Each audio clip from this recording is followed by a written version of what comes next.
Assalamualaikum warahmatullahi wabarakatuh.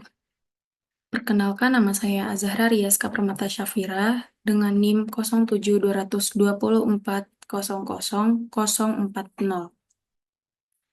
dari jurusan Teknik Geologi angkatan 2024. Di sini saya akan mempresentasikan materi analisa bentuk rakal, materi dari mata kuliah praktikum sedimentologi stratigrafi. Bentuk dan kebolaan atau roughness dari fragmen atau mineral telah lama dimanfaatkan untuk menguraikan sejarah pengendapan. Selama material mengalami transportasi oleh media air, angin, atau es, akan menyebabkan perubahan bentuk dan ukuran dari fragmen atau mineral tersebut. Perubahan bentuk tersebut cenderung mengarah kepada bentuk kebolaan. Jadi, dalam hal ini, bentuk bola dijadikan standar pendekatan dalam analisa fragmen atau batuan sebagai sejarah pengendapan. Faktor yang mempengaruhi bentuk fragmen atau batuan seperti bentuk awal dari fragmen, struktur fragmen, resistensi batuan atau fragmen terhadap benturan, macam media transportasi, waktu dan jarak transportasi. Yang pertama itu ada kebolaan atau sphericity.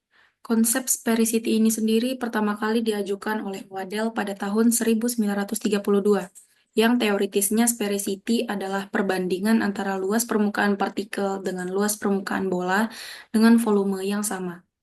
Sphericity sendiri yaitu seberapa jauh partikel cenderung membentuk kebolaan.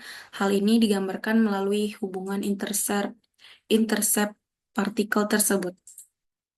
Di atas ini ada eh, rumus dari luas permukaan suatu partikel, itu I sama dengan AP per AS, di mana AP adalah luas permukaan partikel dan AS adalah luas permukaan bola dengan volume yang sama. Luas permukaan dari suatu partikel tidak beraturan hampir tidak mungkin diukur secara langsung. Secara praktis lebih mudah mengukur volume partikel dengan membenamkan inversing ke dalam air dan kemudian ditentukan sphericity melalui rumus.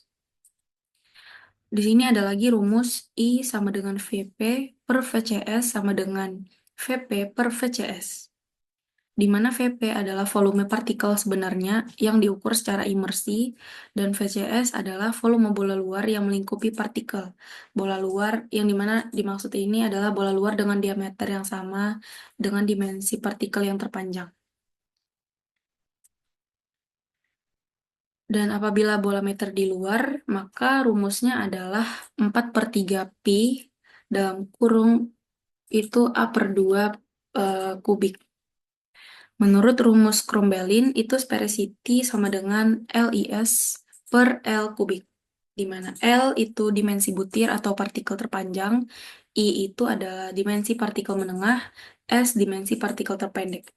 Menurut ketiga rumus di atas, maka sphericity dilambangkan dengan I, suatu bola adalah, sedangkan sphericity krakal kebanyakan adalah 0,6 sampai dengan 0,7.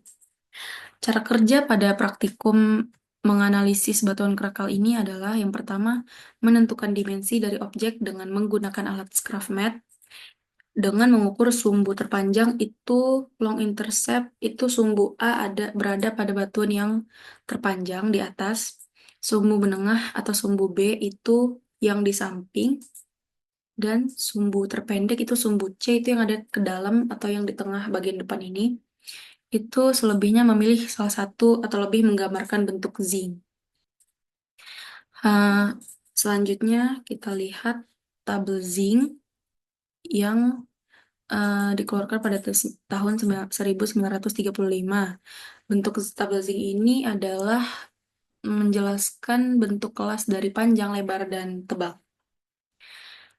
Hasil pengamatan saya pada praktikum batuan krakal ini, saya mendapatkan sampel yang warna batuannya itu merah kegelapan, di mana S- eh, pada yang sudah saya ukur, batuan yang saya ukur itu sumbu A-nya mendapat 38,2 mm, sumbu B sebesar 28,42 mm, dan sumbu C itu 37,2 mm.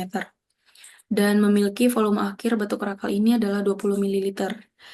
Di mana cara pencarian volume akhir itu seperti volume awal itu adalah 100 ml, di mana gelas ukur itu kita isikan air sebanyak 100 ml, dan ketika dicelupkan batuan kerakal yang saya amati, itu akan menghasilkan ukuran eh, hasil sebesar 120 ml. Setelah itu, hasil volume akhir, volume awal dan volume terakhir itu dikurangkan, jadilah mendapat 20 ml.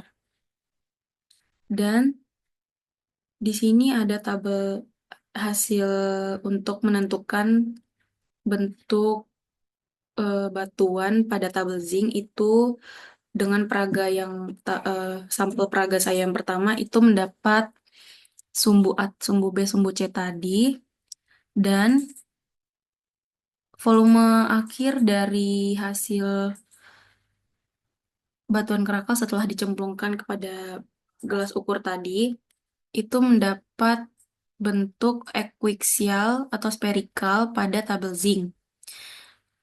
Dan keterangan pada batuan sampel saya itu adalah high sphericity, di mana tekstur kristalinitas berupa holohyalin, granularitas berupa avanitik, fabriknya merupakan euhedral, relasinya berupa equigranular, strukturnya berupa masif, mineralnya berupa mineral basa atau mafik, yaitu berupa biotit. Sekian presentasi, sekian materi yang saya sampaikan. Mohon maaf jika banyak kurangnya dan salah kata. Sekian, terima kasih. Assalamualaikum warahmatullahi wabarakatuh.